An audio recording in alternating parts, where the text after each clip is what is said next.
première chose que l'on fait quand on pousse la porte de la chambre de la personne qu'on va accompagner, c'est de se présenter, tout simplement. C'est d'initier le contact. Pour préciser, nous n'accompagnons pas que des personnes qui sont en fin de vie.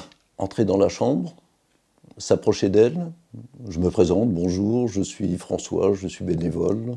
Est-ce que vous souhaitez que je reste un peu avec vous ?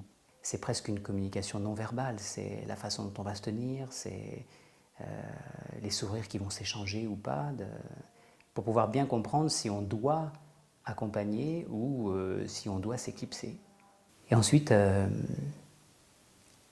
on écoute, on accueille la parole de la personne qu'on accompagne si elle a envie de parler, et puis parfois on se tait, tout simplement. On accueille le silence. Il faut le faire avec beaucoup d'humilité. On n'est pas là pour apporter des choses, on est là pour accueillir des choses. Et c'est une posture de donner et recevoir qui prévaut un échange qui est rempli d'humanité et qui est encore vivant. Le bénévolat en soins palliatifs, c'est d'être le plus neutre possible et le plus disponible possible pour que la personne puisse raconter ce qu'elle a envie de raconter.